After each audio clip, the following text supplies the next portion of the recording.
Միմինոյի հուշարձանը առանց չափազանցության կարելի է անվանել Դիլիջանի խորհրդանիշներից մեկը։ Քաղաքի ամենահայտնի հուշարձանը գտնվում է կենտրոնում,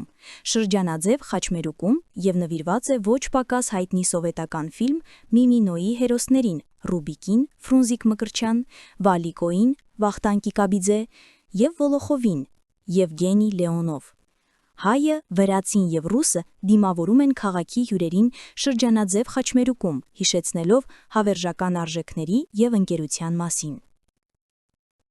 У нас в Дилижане Гран открываешь, вода течет, второе место в мире занимает. Մեզ մոտ Դիլիջանում ծորակը բացում ես, ջուրը հոսում է, աշխարհում երկրորդ տեղն է զբաղեցնում, հպարտանում էր ֆիլմի հերոս Ռուբիկը։ Այդ արտահայտությունով նա իր ժամանակներում հետաքրքրություն առաջացրեց տասնյակ միլիոն հեռուստադիտողների մոտ։ Հերոսների միջև տեղադրված է շատրվան, որից էլ հոսում է հենց այն ջուրը։ Հուշարձանը տեղադրվել է 2011 թվականին և միանգամից սիրվել ինչպես հյուրերի, այնպես էլ տեղաբնիկների կողմից։ Այստեղ սիրված հերոսների հետ լուսանկարվելու համար անգամ հերթեր են գոյանում։ Հուշարձանի քանդակագործը Արմենակ Վարդանյանն է,